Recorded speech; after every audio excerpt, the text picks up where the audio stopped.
When people talk about the great voices of rock, Chris Cornell's name always rises to the top. The Soundgarden and Audioslave frontman was more than just a singer. He was a craftsman, someone who built entire worlds out of sound. His voice could roar like thunder or break into a fragile whisper, always balancing raw power with emotional depth. But long before Cornell became a defining figure of 1990s grunge and alternative rock, he was just a kid in Seattle, searching for something to cling to. And what he found, what shaped his identity before anything else, was the Beatles. For Cornell, the Beatles weren't just a band to admire. They were his first love, his introduction to the possibility of music itself. He later described discovering their records as being like entering a school, a private classroom where every song taught him something new. And for a boy growing up in a fractured home, dealing with shyness, anxiety, and eventually depression, the Beatles offered not only lessons, but also refuge. In his words, they became his music school, his earliest teachers in a craft that would one day make him a legend. But this wasn't simply a story of influence. It was a story of obsession, conflict, and eventually transformation, because Chris Cornell didn't just listen to the Beatles. He dissected them, memorized them, and tried to embody them until he could find his own voice within their example. Chris Cornell's upbringing in Seattle was not easy. His parents divorced when he was young, leaving him and his siblings in a household often marked by instability. Chris was a quiet child, painfully shy, prone to withdrawing into himself. As a teenager, he would later describe suffering from heavy bouts of depression and social isolation. It was music, and specifically the Beatles, that gave him a thread to hold on to. The records he discovered weren't just background noise, they were lifelines.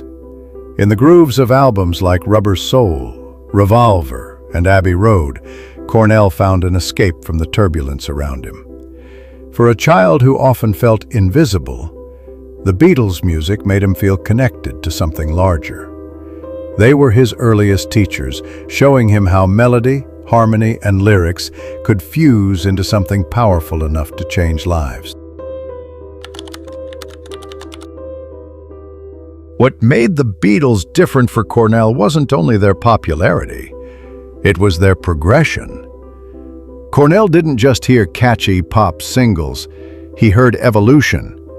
He noticed how their early love songs transformed into bold experiments with structure, instrumentation, and meaning. As a teenager teaching himself music, Cornell treated their catalog like textbooks. He studied the way John Lennon's biting edge contrasted with Paul McCartney's melodic sensibility. He recognized how George Harrison's guitar playing carried both discipline and emotion.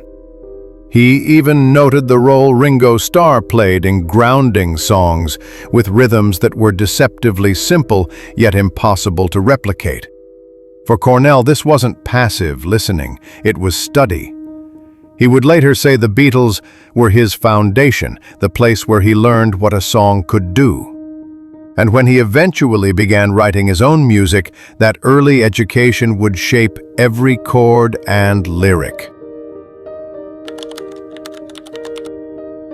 One of the clearest lessons the Beatles gave Cornell was the concept of contrast. The tension between Lennon and McCartney fascinated him.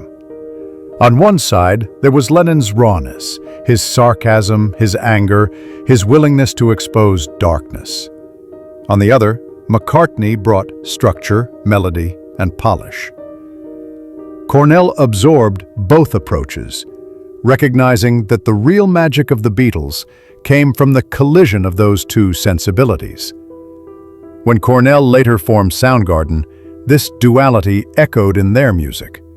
Songs alternated between crushing heaviness and moments of delicate beauty.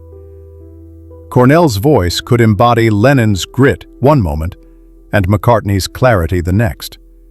In many ways, the Beatles had given him a blueprint for embracing contradictions, and that became a hallmark of his own songwriting. But while the Beatles were Cornell's school, they also became a challenge he had to overcome. By the time he was in his teens, Chris was covering their songs constantly, almost to the point of obsession.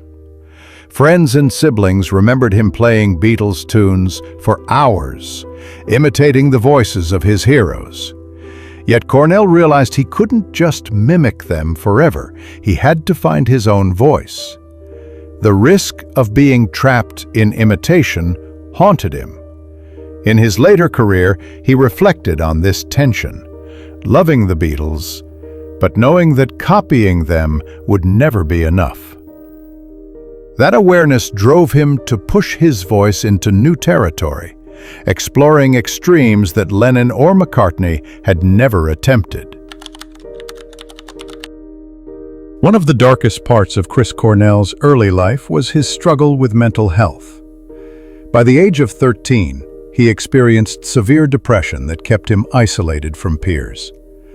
For a time, he even stopped leaving the house. During those years, Beatles records became his constant companions. But the Beatles didn't just provide comfort. They offered survival strategies. Through their music, Cornell learned that emotion could be channeled into creativity. Songs about longing, frustration, or confusion reassured him that even the most untouchable band in history wrestled with human vulnerability. That realization planted the seed of resilience. If Lennon and Harrison could transform pain into timeless art, maybe he could too. By the late 1980s, Soundgarden was emerging as one of the central forces of the Seattle scene. Their music was heavier than the Beatles ever attempted. But Cornell's songwriting instincts were still rooted in his early influences. The Beatles taught him about melody, and even amid crushing guitar riffs, Cornell's voice often carried a melodic sensibility that set Soundgarden apart from their grunge peers. Albums like Bad Motorfinger and Super Unknown contain echoes of the Beatles' experimental daring. Songs with odd time signatures, layered harmonies, and contrasting moods show that Cornell never left his first school behind. Even if the distortion and aggression were louder, the spirit of Lennon, McCartney, Harrison, and Starr lived within the architecture of his work. When Cornell later joined Audioslave, blending his voice with the musicians of Rage Against the Machine, the Beatles' influence remained. Tracks like a Stone revealed his ability to balance intensity with vulnerability. That balance, once again, traced back to Lennon's unflinching honesty and McCartney's melodic gift. Though Audioslave's sound was far removed from the cheerful harmonies of Help or the psychedelia of Lucy in the Sky with Diamonds, Cornell's writing still bore the fingerprints of his first teachers. He carried their lessons everywhere, always acknowledging that his path began with them.